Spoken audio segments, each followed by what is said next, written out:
योगी आदित्यनाथ बनाम भाजपा, योगी आदित्यनाथ बनाम मोदी, योगी आदित्यनाथ बनाम अमित शाह और योगी आदित्यनाथ का इतना बड़ा हिंदुत्व का चेहरा बन जाना कि अब देश के अलग अलग राज्यों में जितनी डिमांड मोदी की है उतनी डिमांड योगी। अमित शाह और योगी में लगभग संवादहीनता है, ऐसा भाजपा के कार्यकर्ताओं में आम चर्चा है।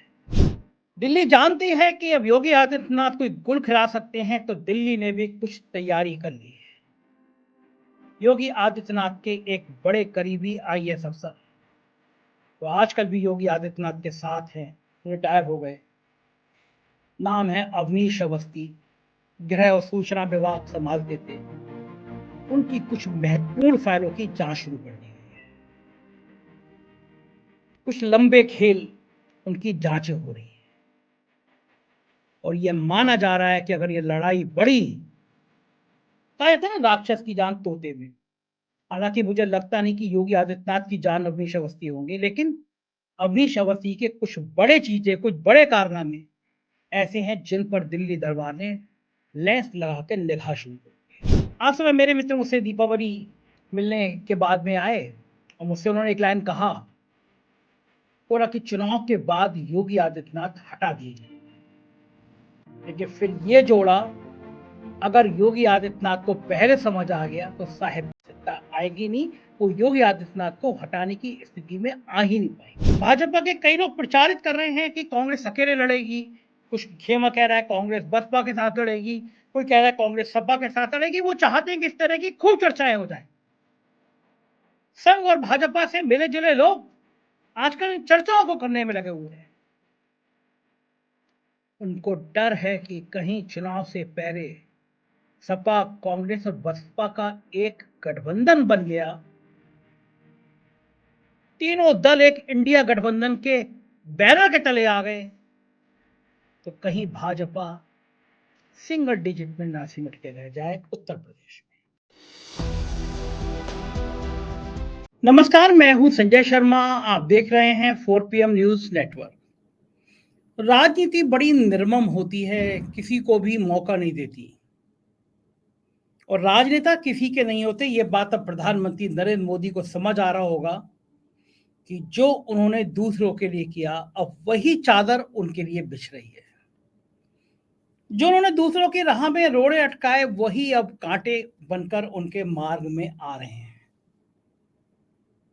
योगी आदित्यनाथ और मोदी के रिश्ते क्या हैं, योगी आदित्यनाथ और अमित शाह के रिश्ते क्या हैं, ये बलिया से लेकर लखनऊ तक और लखनऊ से लेकर दिल्ली तक भारतीय जनता पार्टी का हर कार्यकर्ता, हर नेता जानता है। राजनीतिक गलियारों में, नौकरशाही में, चिंतकों में, पत्रकारों में एक लाइन कही जाती है, कहीं सुन लीजिए, आप दिल्ली में सुन लीजिए, यूपी में सुन लीजिए, बलिया में सुन लीजिए, नोएडा में सुन लीजिए। लाइन है कि अगर मोदी इतनी ताकत से आ गए तो वो योगी को निपटा देंगे और मोदी प्रधानमंत्री नहीं बन पाए तो अगले प्रधानमंत्री पद के उम्मीदवार योगी आदित्यनाथ होंगे। एक रिपोर्ट गई है दिल्ली के पास, दिल्ली दरबार के पास, साहिब के पास। मेरे एक पॉलिटिकल मित्र, पॉलिटिकल कम विचारक मित्र, जिनकी संघ में, जिनकी भारतीय जनता पार्टी में बहुत गहरी पैठ है, मेरे बहुत पुराने मित्र हैं, बहुत विश्वस्त आदमी हैं भारतीय जनता पार्टी के। उन्होंने मुझे बताया कि एक रिपोर्ट गई है दिल्ली दरबार के पास और उस दिल्ली दरबार के पास जो रिपोर्ट गई है उसने मोदी जी की रातों की नींदें उड़ा दी है। उस रिपोर्ट में कहा गया है कि उत्तर प्रदेश में घोसी जैसा रिजल्ट हो सकता है अगर आप अलर्ट नहीं हुए, क्योंकि शायद योगी आदित्यनाथ की नाराजगी, उनका कुछ राजनीतिक कौशल उत्तर प्रदेश में बड़ी संख्या पर सीटें हरवा सकता है। और इस रिपोर्ट के सामने आने के बाद साहेब और छोटे साहेब को समझ आया कि 5 साल तक, 6 साल तक जिस तरह उत्तर प्रदेश की सरकार में दखल दिया गया, योगी आदित्यनाथ को समझ आ गया कि सूद सहित वापसी करने का समय अब आ गया है। सारी राजनीतिक बिसात ऐसी बिछ गई है कि अब साहिब चाहकर भी योगी आदित्यनाथ का कुछ कर नहीं सकते। आज सुबह मेरे मित्र मुझसे दीपावली मिलने के बाद में आए और मुझसे उन्होंने एक लाइन कहा, कोरा कि चुनाव के बाद योगी आदित्यनाथ हटा दिए जाएंगे। लेकिन फिर ये जोड़ा, अगर योगी आदित्यनाथ को पहले समझ आ गया तो साहिब की सत्ता आएगी नहीं, वो योगी आदित्यनाथ को हटाने की स्थिति में आ ही नहीं पाएंगे। थोड़ा पीछे ले चलता हूं मैं आपको। राम मंदिर, साहेब दीपावली मनाने गए सैनिकों के साथ, जवानों के साथ। उनकी ट्वीट वाली श्रृंखला में आप जाके देखिए, जवानों के साथ दीपावली मना रहे हैं और लिख रहे हैं राम है तो अयोध्या है, और फिर जहां जवान होते हैं वहां मेरा मन लग जाता है। इस तरह की चीजें साहेब को समझ आ गया है कि अयोध्या और भगवान राम का मंदिर ही उन्हें अब उत्तर प्रदेश में नए सिरे से और मजबूत ताकत से खड़ा कर सकता है। और योगी आदित्यनाथ को भी समझ आ गया है कि जब राम मंदिर का शिला पूजन हो रहा था तो उस समय फोटो प्रधानमंत्री नरेंद्र मोदी ने अकेले खिंचवाई थी, रामलला के सामने लेटे हुए खिंचवाई थी, योगी आदित्यनाथ को किनारे कर दिया गया था। तो अब योगी आदित्यनाथ को समझ आ गया है कि वो देश को बता सके कि राम मंदिर की जो यात्रा है, राम मंदिर का जो आंदोलन है, राम मंदिर का जो निर्माण है, उसमें योगी आदित्यनाथ की भूमिका को नजरअंदाज किया नहीं जा सकता। यही कारण है कि अचानक योगी आदित्यनाथ अपनी पूरी कैबिनेट बैठक अयोध्या करने पहुंच गए। संदेश देना चाह रहे थे वो कि अयोध्या उनके ब्रांड का हिस्सा है। तब दूर मध्य प्रदेश में कहीं प्रधानमंत्री भी अयोध्या का जिक्र करना उनकी मजबूरी हो गया। प्रधानमंत्री को इन चुनावों में अपने विकास के एजेंडे की कोई बात ही याद नहीं आई।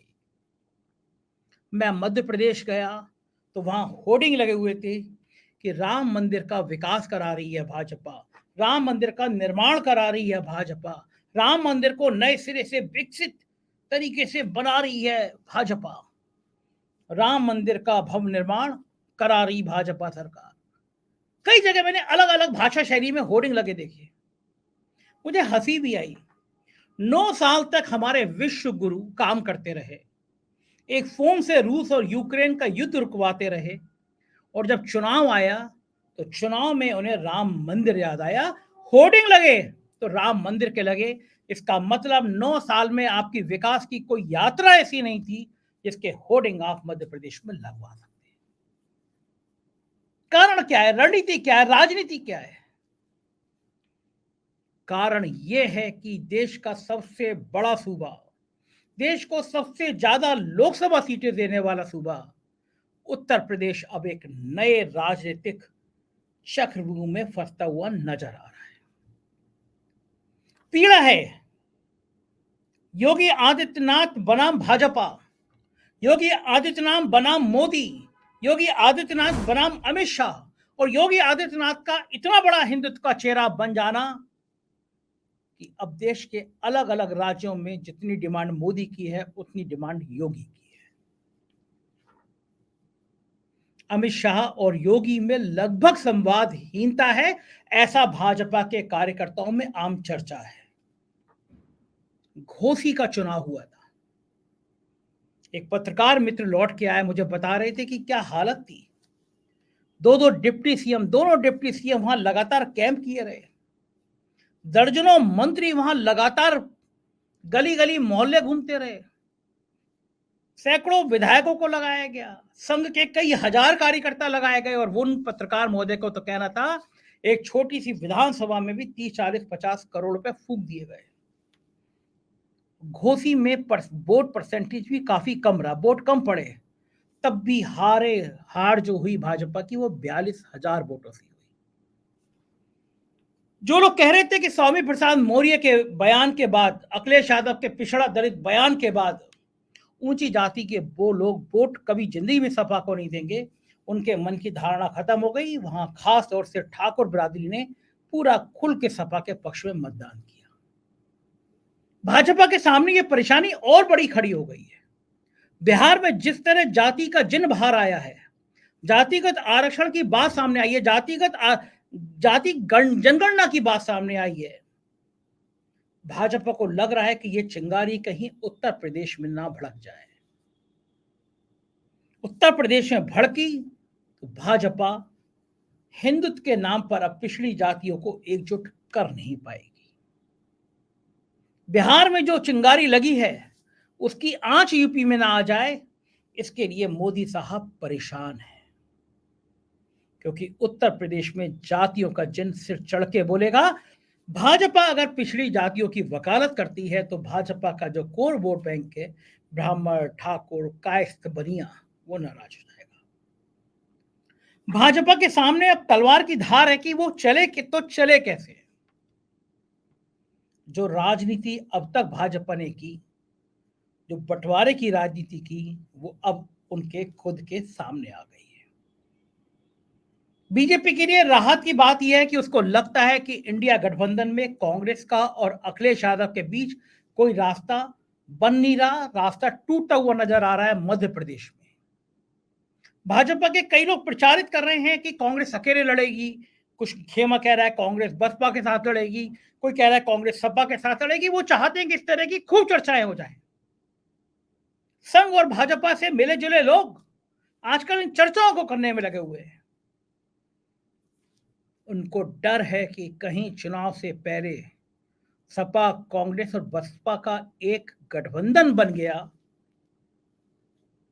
तीनों दल एक इंडिया गठबंधन के बैनर के तले आ गए, तो कहीं भाजपा सिंगल डिजिट में ना सिमट के रह जाए उत्तर प्रदेश में। यह डर सता रहा है प्रधानमंत्री जी को, यह डर सता रहा है अमित शाह को। उनको लग रहा है कि अगर योगी आदित्यनाथ आक्रामक शैली में नहीं आए, योगी आदित्यनाथ ने अपनी आक्रामक छवि शैली में चुनाव नहीं लड़ा, तो उत्तर प्रदेश मोदी का दिल्ली का सिंहासन दूर कर देगा, तो उत्तर प्रदेश मोदी जी से सत्ता दूर कर देगा। और पिछले दिनों में एक दो बार नहीं, दर्जनों बार ऐसा हुआ जब दिल्ली दरबार और उत्तर प्रदेश दरबार एक दूसरे से लड़ता हुआ नजर आया। ओपी राजभर पानी पी पी के कोसते थे योगी आदित्यनाथ को। मेरे से इंटरव्यू में कहा, बहुत खराब अमर्यादित शब्दों में कहा। मैंने कहा भी राजभर जी से ये शब्द मत बोलिए योगी आदित्यनाथ के लिए, लेकिन राजभर जी तो राजभर फायर ब्रांड नेता। और उसके बाद अमित शाह जी ने, प्रधानमंत्री ने फोन करके ओपी राजभर को बुलाया, दारा सिंह चौहान को बुलाया। योगी आदित्यनाथ नहीं चाहते थे पार्टी में आए। दारा सिंह चौहान हार गए, तब भी लगातार योगी आदित्यनाथ पे दबाव बनाया गया कि दारा सिंह चौहान को और ओपी राजभर को मंत्री बना दो। पिछले हफ्ते में भी फिर दबाव बनाया गया। लगा कि योगी मान गए हैं, लड्डुओं के ऑर्डर दे दिए गए। उनके निकट ओपी राजभर और दारा सिंह चौहान के निकट के लोगों ने लड्डुओं के ऑर्डर कर दिए कि अब तो मंत्रिमंडल दीपावली से पहले तय है, लेकिन अभी तक नहीं हुआ। योगी आदित्यनाथ बहुत आहत हैं कि उनसे बिना पूछे ओपी राजभर को पार्टी में शामिल किया गया, मतलब उनकी पार्टी को सहयोगी दल बनाया गया।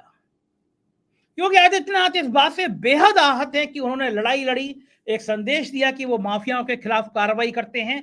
मुख्तार अंसारी, अतीक अहमद, आजम खान, तीन अपने धर्म के आधार पर भी और आपराधिक इतिहास के आधार पर भी, आजम खान को अलग कर दीजिए तो अतीक और मुख्तार आपराधिक इतिहास के कारण भी योगी आदित्यनाथ के निशाने पर रहे। अतीक निबट गए, मुख्तार जेल में है और आजम खान भी जेल में है। लेकिन योगी की पीड़ा यह है, मुख्तार अंसारी का बेटा जिस पार्टी में शामिल है उस पार्टी को एनडीए का हिस्सा बना दिया गया और योगी आदित्यनाथ की बिना चाहत के, बिना इच्छा के बना दिया गया। सोशल मीडिया में, पॉलिटिकल गलियारों में इस बात के लिए कटाक्ष हुए कि अब योगी आदित्यनाथ क्या करेंगे, क्योंकि मंच पर नैतिक रूप से मुख्तार अंसारी का बेटा भी एनडीए में का हिस्सा है, वो भी विधायक है और उसी मंच पर योगी आदित्यनाथ होंगे और उसी मंच पर मुख्तार अंसारी का बेटा भी होगा अगर वो जेल से बाहर आ गया तो। जाहिर है कि योगी की ब्रांडिंग को एक बहुत बड़ा धक्का है और इन सब का जवाब देने को अब योगी आदित्यनाथ तैयार हो रहे हैं। दिल्ली जानती है कि अब योगी आदित्यनाथ कोई गुल खिला सकते हैं, तो दिल्ली ने भी कुछ तैयारी कर ली है। योगी आदित्यनाथ के एक बड़े करीबी आईएएस अफसर जो आजकल भी योगी आदित्यनाथ के साथ हैं, रिटायर हो गए, नाम है अवनीश अवस्थी, गृह और सूचना विभाग संभालते थे, उनकी कुछ महत्वपूर्ण फाइलों की जांच शुरू कर दी गई है। कुछ लंबे खेल उनकी जांचें हो रही हैं और यह माना जा रहा है कि अगर ये लड़ाई बढ़ी, कहा जाता है ना राक्षस की जान तोते में। हालांकि मुझे लगता नहीं कि योगी आदित्यनाथ की जान अवनीश अवस्थी होंगे, लेकिन अवनीश अवस्थी के कुछ बड़े चीजें, कुछ बड़े कारनामे ऐसे हैं जिन पर दिल्ली दरबार ने लेंस लगा के निगाह शुरू कर दी है। मैंने आरटीआई में कुछ जानकारियां मांगी हैं अवस्थी जी की, आएंगी तो मैं वो भी दूंगा। कि चर्चा है कि जो दो बड़े एक्सप्रेसवे बने हैं, पूर्वांचल एक्सप्रेसवे, बुंदेलखंड एक्सप्रेसवे, और ये योगी आदित्यनाथ के लिए शर्मनाक स्थिति थी कि उद्घाटन के 1 महीने के अंदर दोनों एक्सप्रेसवे टूटे, धसे। पूरे देश में मजाक उड़ी कि प्रधानमंत्री ने जिन एक्सप्रेसवे का उद्घाटन किया वो 1 महीने के अंदर धस गए, कई जगह से धस गए। उनके भ्रष्टाचार की बात सामने आई। पूर्वांचल एक्सप्रेसवे में काफी सारी कंपनियां रखी गई, हटाई गई, मानक कम किए गए, अब वो सब पड़ते परदर परत खुल रहे हैं। आगरा लखनऊ एक्सप्रेसवे के टोल का मामला भी खुल रहा है, जब अवनीश अवस्थी यूपीडा के इंचार्ज थे, कि किस तरह उन्होंने एक कंपनी को टोल का नियम विरुद्ध जाके काम दे दिया गया। इस तरह के बहाने करके योगी आदित्यनाथ को घेरने की कोशिश की जा रही है, लेकिन ये बात तय है कि योगी आदित्यनाथ इन सब चीजों से, घेराबंदी से ऊपर उठ चुके हैं। वो मानते हैं कि आगे नाथ ना पीछे पगा, मेरे आगे पीछे कुछ नहीं है। और लोग ये भी तेवर जानते हैं, योगी आदित्यनाथ को गुस्सा आया तो ये ले अपनी लपट कमरिया, बहुत ना नचाए, और छोड़ के वो गोरखपुर चले जाएंगे। पिछली बार भी जब नाराजगी की बात आई थी, संघ के प्रमुख लोग थे तो वो गोरखपुर नाराज होकर बैठ गए थे। ये चीजें दिल्ली को परेशान कर रही है, क्योंकि अब 4-5 महीने बचे हैं, अब समय नहीं है, अब उतना टाइम भी नहीं है, अब उतना क्षमता भी नहीं है कि अब ऐसी चीजों में एनर्जी लगाई जाए। 3 दिसंबर को चुनाव नतीजे आ रहे हैं, लोग बता रहे हैं कि भाजपा के अनुकूल नहीं होंगे, और अगर कहीं 5 और राज भाजपा हार गई तो सवाल फिर मोदी के नेतृत्व पे खड़े होंगे। सवाल ये खड़े होंगे कि अब मोदी का चेहरा वो चेहरा नहीं बचा जिसके दम पर चुनाव जीता जा सके। संघ ने, ऑर्गेनाइजर ने पहले ही कह दिया था कि अब राम मंदिर और मोदी के चेहरे पे चुनाव नहीं जीता जा सकता। इन 5 राज्यों के नतीजे अगर खराब आए, भाजपा के खिलाफ आए, तो इस धारणा को और बल मिलेगा कि सिर्फ मोदी के चेहरे पर चुनाव नहीं जीता जा सकता। ऐसे में फिर योगी आदित्यनाथ का कद भी बढ़ाया जाएगा। तो जाहिर है ये दिल्ली और यूपी की जंग, दिल्ली के नेताओं और यूपी के नेताओं की जंग, ये योगी आदित्यनाथ की घेराबंदी, और पिछले कुछ दिनों से चर्चा चल रही है कि एक दलित को डिप्टी सीएम और बनाया जाए, यानी 2 डिप्टी सीएम के बाद एक दलित भी डिप्टी सीएम बना जाए। उत्तर प्रदेश में पिछड़ों और दलितों की राजनीति को तेज करने की मुहिम चल रही है। जाहिर है देश में सबसे ज्यादा लोकसभा सीटें देने वाला ये राज्य आने वाले कुछ दिनों में और राजनीति में रहेगा। योगी आदित्यनाथ अगर अपनी पर आए तो मोदी जी की राह में वो कांटे बिछ जाएंगे जिन कांटों से होकर मोदी जी को सत्ता हासिल करनी है, और वो कांटे इतने नुकीले हैं कि सत्ता शायद उनसे दूर हो जाएगी। क्या होगा उत्तर प्रदेश की राजनीति में, मैं आपको बताता रहूंगा। आप देखते रहिए 4PM न्यूज नेटवर्क। अपना प्यार बनाए रखिएगा, चैनल को ज्वाइन कीजिएगा, सब्सक्राइब कीजिएगा। शुक्रिया, थैंक यू।